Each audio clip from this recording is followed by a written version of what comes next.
Selain memiliki landscape yang menakjubkan, Pantai Oyama juga menjadi habitat bagi beragam biota laut.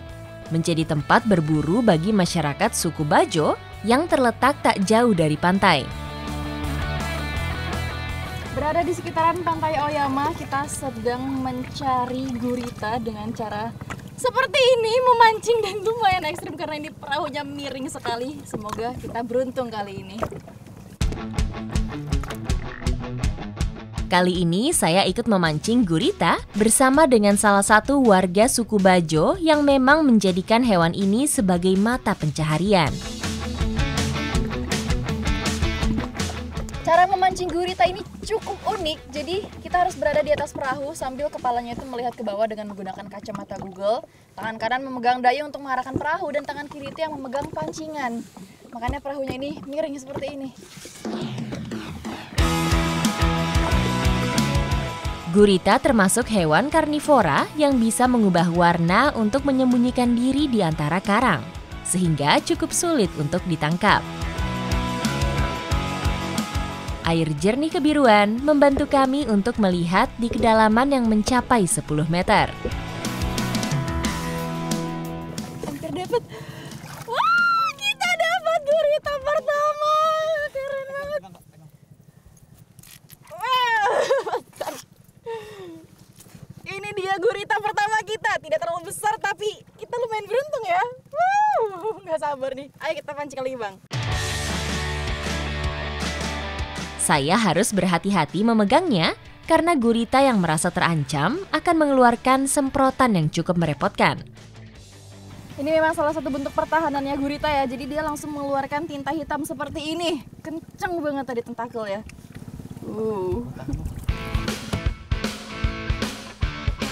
Gurita merupakan hewan komoditas utama di wilayah ini.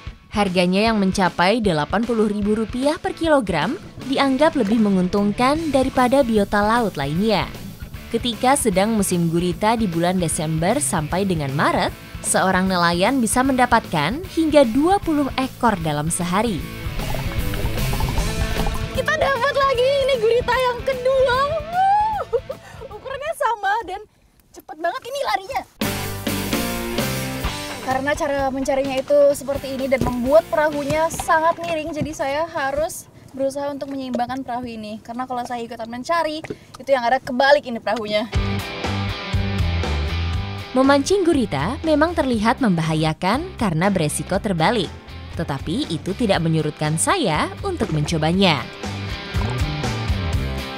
Saya penasaran sekali nih, sensasi mencari gurita dengan cara memancing, jadi saya mau langsung cobain. Umpan gurita ini dibuat sendiri oleh nelayan, sehingga mempunyai ciri khas masing-masing. Terbuat dari semen dan potongan logam yang ditempel seperti rumbai, dibentuk seperti kepiting, kemudian dipasang mata pancing di bagian bawah. Nah ini dia kailnya atau cipoknya, jadi dia akan terperangkap di sini nih. Dan ini yang berkilau di bawah untuk memancing guritanya datang.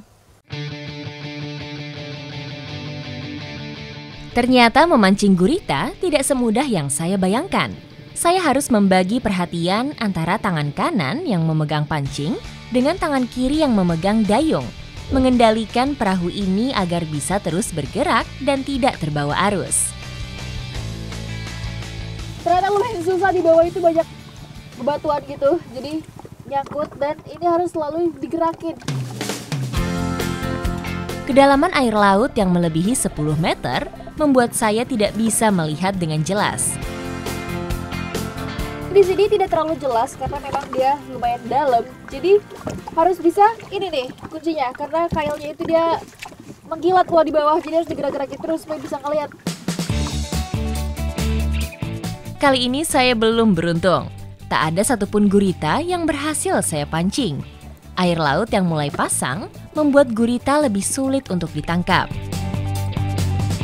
Karena arusnya sudah mulai kencang, jadi guritanya itu pada sembunyi di balik-balik batu. Jadi kita akan mengolah gurita yang sudah kita dapat tadi.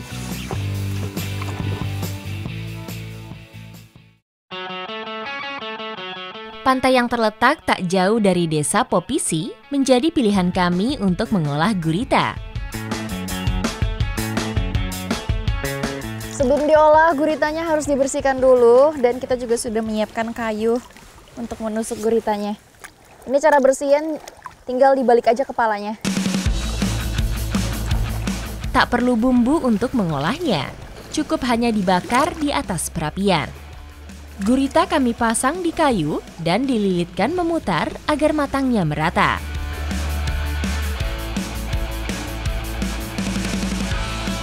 Membakar gurita tak membutuhkan waktu lama agar tidak menjadi semakin kenyal dan keras. Warnanya sudah berubah kemerahan, artinya guritanya sudah mau mateng. Dikit lagi nih ya Bang ya.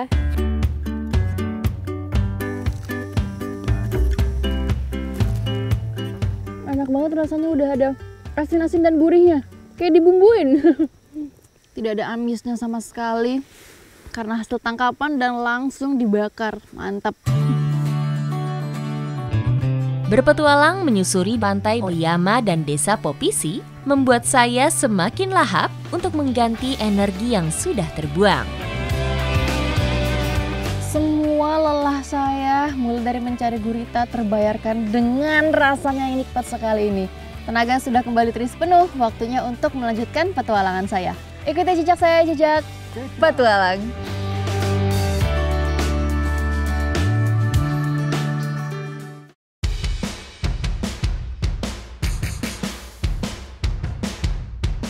Banggai Laut tak hanya tentang lautan.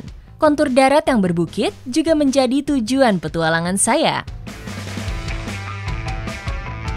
Bersama Kak Ega dan komunitas trail Banggai Laut, saya akan menjelajahi Bukit Padang Laya di Desa Lambako. Kak Ega merupakan satu-satunya penggiat motor trail perempuan di Banggai Laut. Jalur tanah berbatu dengan rimbun pepohonan kebun warga membuat saya sangat bersemangat menyusurinya.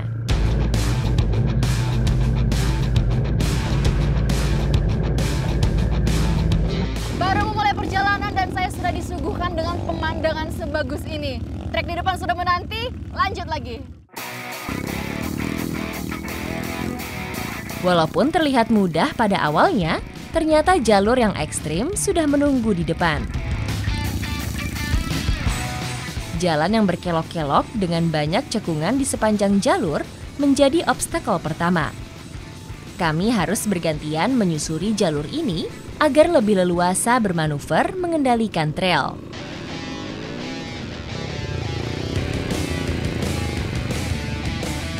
Vegetasi sepanjang perjalanan yang didominasi dengan padang rumput terasa sangat menakjubkan.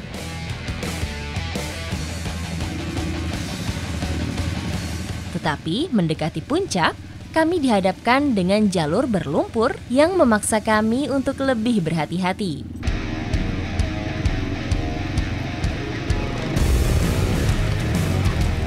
Bahkan Kak Ega sempat terjatuh ketika melewati jalur yang licin.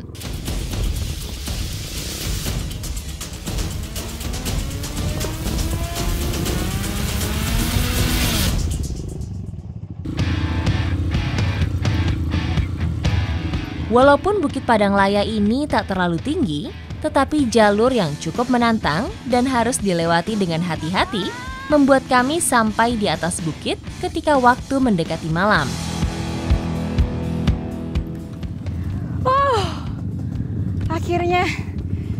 Akhirnya kita sampai juga setelah perjalanan yang lumayan ekstrim dan juga panjang dengan pemandangan secakep ini. Perjalanan yang cukup melelahkan seolah terbayar dengan pemandangan yang sangat mempesona, yaitu landscape utuh Banggai Laut dari ketinggian. Lengkap sekali pemandangannya, sunset di sebelah sana, di depan hamparan laut dan bukit ini. Wah, sempurna. Makasih lo kau udah diajak ke sini lo, Om. Mencapai puncak Bukit Padang Laya bersama teman-teman komunitas trail Banggai Laut merupakan pengalaman yang tak terlupakan. Saya bisa menjelajah sudut lain dari Banggai Laut dan menemukan keindahan yang cukup tersembunyi. Seru sekali petualangan kali ini, cukup menantang adrenalin dan juga bisa menikmati pemandangan seindah ini. Masih banyak lagi yang harus saya eksplor. Ikuti jejak saya, jejak petualang.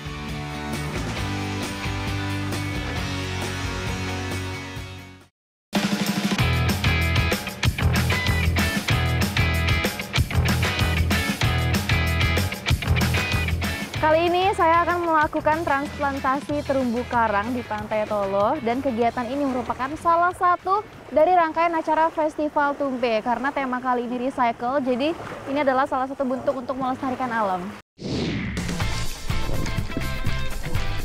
Sebelum transplantasi dilakukan, tim dari Dinas Pariwisata dan Kebudayaan Banggai Laut mengambil karang yang masih sehat untuk dilakukan pencangkokan.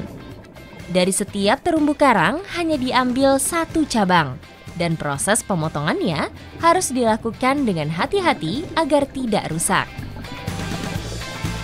Acropora dipilih karena merupakan salah satu jenis terumbu karang yang pertumbuhannya paling cepat, hingga 5 cm per tahun. Karang ini mempunyai habitat di kedalaman tidak lebih dari 20 meter, karena membutuhkan paparan cahaya lebih banyak dan air yang jernih untuk memaksimalkan pertumbuhannya. Jenis terumbu karang yang akan kita transplantasi ini adalah Acropora. Jadi dia bercabang atau branching. Warnanya tuh ada yang ungu, ada yang coklat, cantik banget. Sebelum diletakkan di habitat barunya, Acropora dipasang di kerangka besi yang berfungsi sebagai pemberat agar tidak terbawa arus. Pasir putih dipilih sebagai media tanam agar lebih mudah beradaptasi.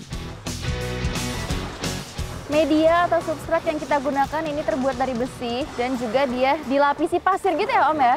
Dilapisi pasir, lalu dilem. Ini fungsinya apa Om? Ya, untuk merekatkan pasirnya. Untuk merekatkan pasir ya? Karena karangnya ini kan lebih cenderung menempel substrat. Substratnya di pasir sini. Karang-karang yang sudah terpasang ini tidak boleh terkena paparan sinar matahari terlalu lama. Sambil menunggu yang lain selesai, terumbu karang ini harus disimpan dulu di dalam air supaya lendirnya itu tidak mengering. Karena kalau sampai lendirnya mengering, terumbu karangnya bisa mati.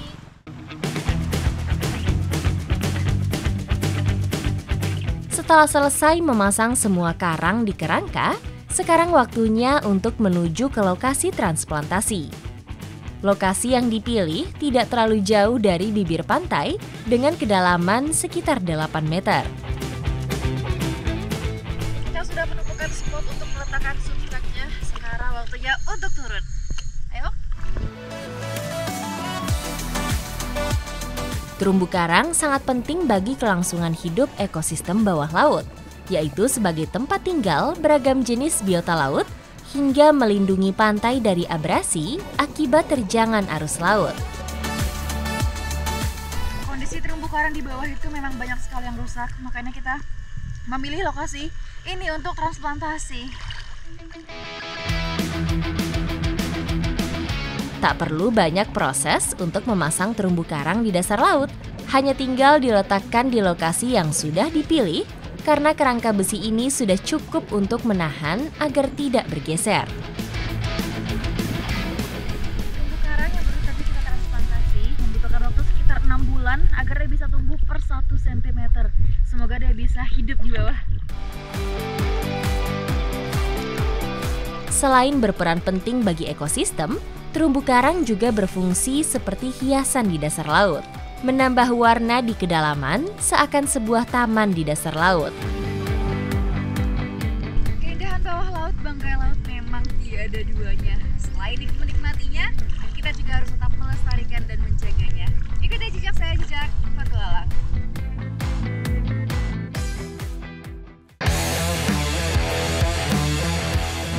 Festival Tumbe ini merupakan salah satu festival yang dilaksanakan untuk melestarikan dan juga menggambarkan keberagaman budaya serta suku yang ada di Sulawesi.